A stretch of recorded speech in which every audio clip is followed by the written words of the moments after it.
Hello, everyone. It is episode 11 today. Okay, so um, I believe today, so I'm just trying to get my get my trainer on. As you can see, I'm about to leave. This jacket's for Syracuse actually. I studied there for a little while. The hair looks mucky, but I was going. I like the kind of Busta Rhymes flex I'm rocking at the moment, so let's leave it like that. But I guess what I wanted to pick up on before I leave out, because I was gonna leave it and not do it. Maybe do it later, maybe do it in the morning. But that's then that becomes maybes, that becomes thinking about it, that becomes then not doing it at all. So I'm like, let me do it, be in the moment, do it, get it done.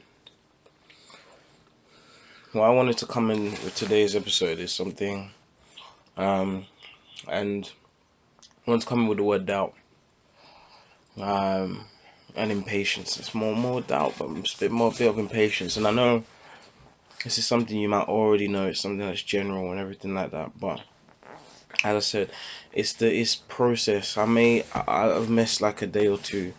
18 hour days. It's been causing somewhat of a rough.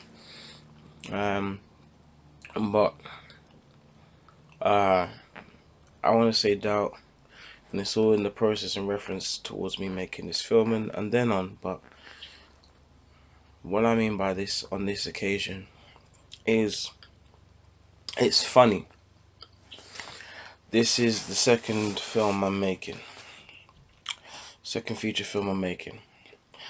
The first time I did it completely independently by myself. No outside help, nothing like that. And you know what? It happened. I made it happen. I finished it. I wasn't having to work on anyone else's terms or around anyone else's terms but my own. But my own. And now I'm in the face of my next project. This one. The first company film. And the only thing that makes me slightly feel like I could get anxious or some different moments in time is other crew or other cast. So it's outside people.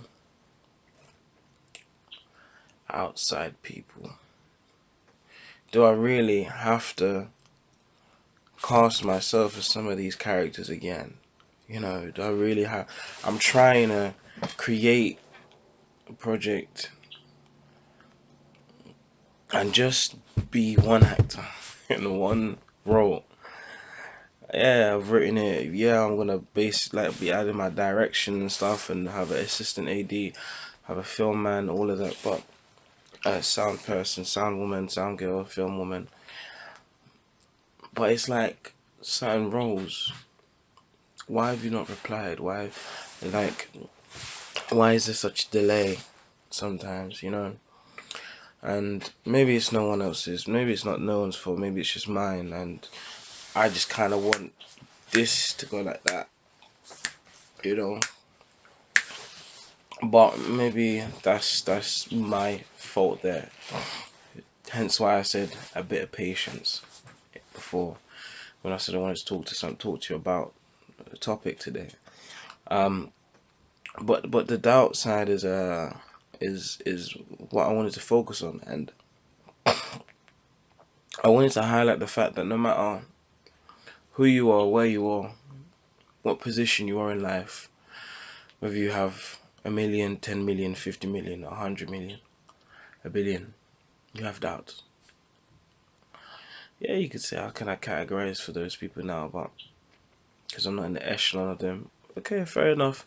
Let me talk about where I am and where I've been. I have doubts even on my daily now. Even though I saw somebody yesterday that knew me about 5 years ago and said, Josh, man, it's incredible what you're doing, man. Like, I'm so proud of you. Yeah, I saw the whole thing come up on Facebook and all that. Like, you did the whole film by yourself and all that. Yeah, and I saw it got scheduled in Central. All these things, and I'm like, it was that kind of same thing that made me just think again, like I have no idea what this guy's doing in his life. I asked him, and then he just told me he's doing sales. And he said he gave up way too early, but he sees guys like me and stuff, and it's making him think, why did he stop? Maybe that will be a continuous fact of things to come. But at the same time, it opened a gate of something, and the gate that it opened was the period in life, in my life, when I met this person, so 5 years ago. And this is the same reference to people 4 years ago, 3 years ago, 2 years ago. Each time period opens like a gate to how I felt in that time, or how people was making me feel, or gave me their kind of judgment on who I actually was, rather than truly understanding me. Josh is this, Josh is that, Josh is this, Josh is that. Insults, whatever. And then it's just very funny how those things all hurt. I felt them. I wasn't invincible. I wasn't immortal. I never not got upset or wanted to cry or got angry or felt down. Those things never didn't happen. They all happened. It was all a process of a truth that happened through all of these people saying the things that they did about me in the time they said them, or at the time they said them.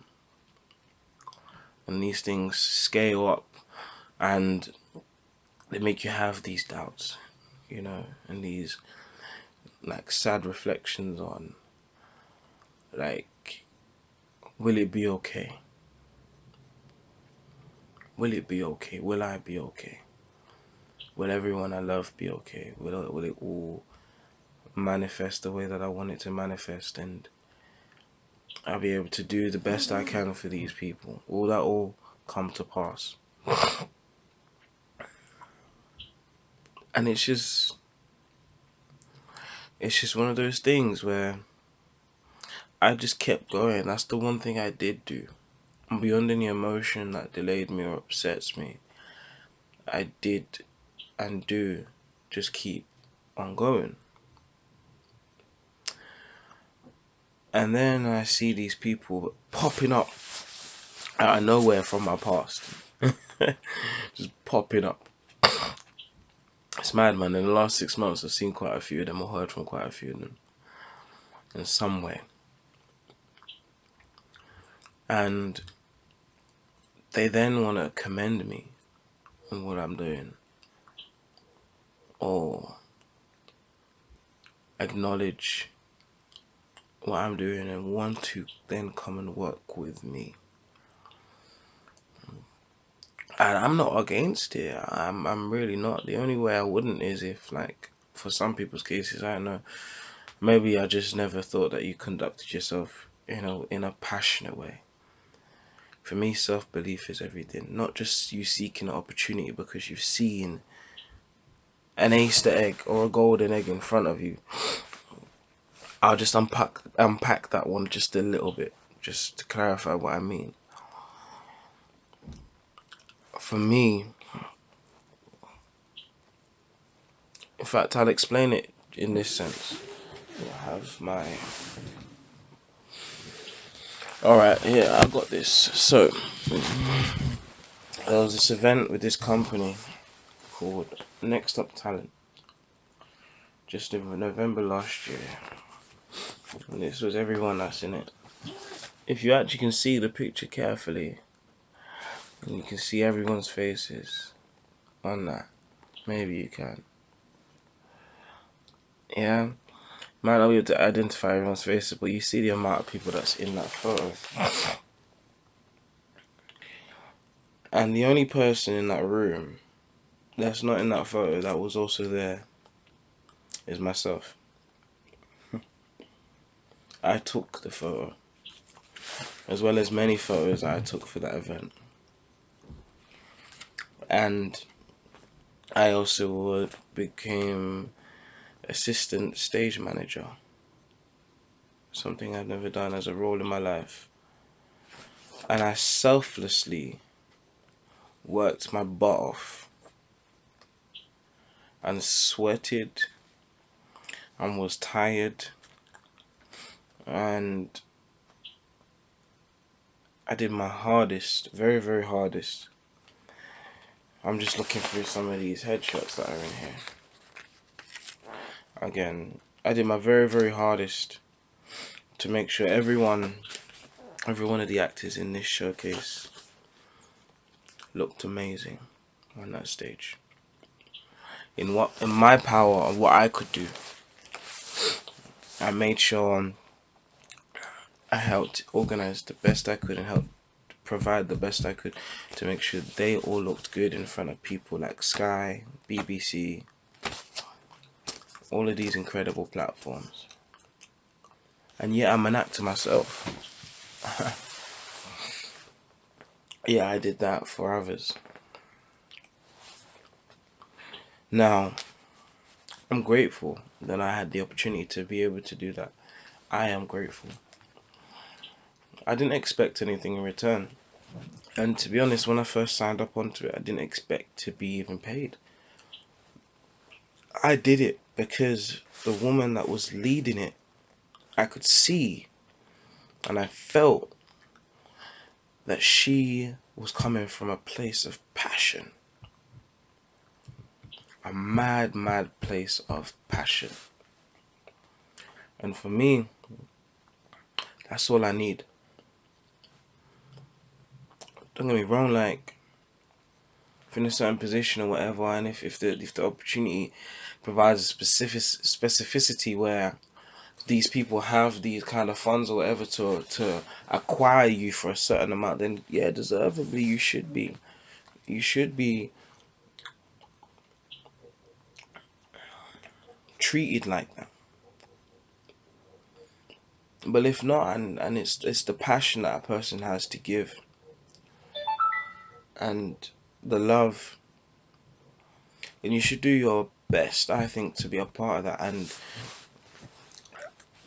giving you that little mini brief, I guess, is what I mean when I say, if you're a person full of passion, I want to work with you. I want to work with you because passion wins. Not money, not looks, not being kind. These things help. Depends on what the job is, but these things can help. But passion, because you have people that have not so much a great approach into how they talk to people, but they're passionate and you can see where they're coming from, and they're empathetic. They will listen. They will listen, and they're passionate. And if you can understand that, you can work with that. And believe me when I tell you, if you allow yourself to, you will find the greatest amount of power coming from whatever you watch and get involved with. Whatever you do. And unless you're not that person, that's probably the only reason why I wouldn't want to work with you if you're from my past. But if you were, definitely. But it's just rounding it up, kind of. It's just one of those things where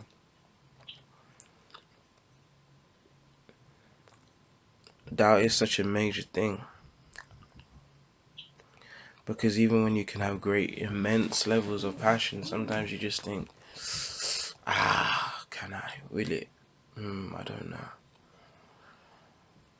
Maybe. Alright, probably. You know what? I just have to do it.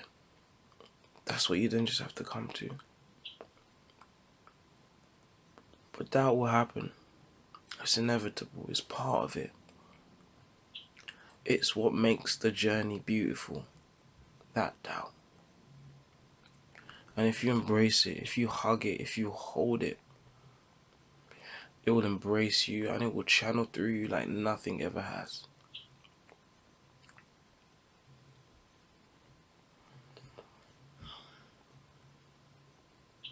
So if you get to the end of this episode, I want you to type embrace the doubt. And if you do embrace the doubt,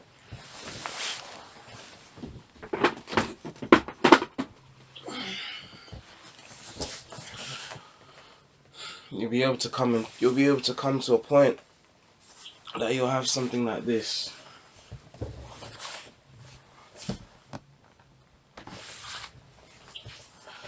To hang on your bedroom wall someday.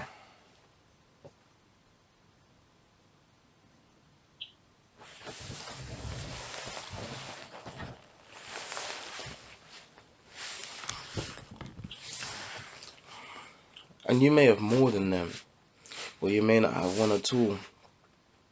And it'll over just almost 2 years now. I didn't. But now sometimes it's there and you just go, I've got nothing to worry about if I really think about it. If you just embrace your doubt, you'll win. You'll find the passion and you'll win. I promise you that. That's the end of episode 11. Thank you. Enjoy.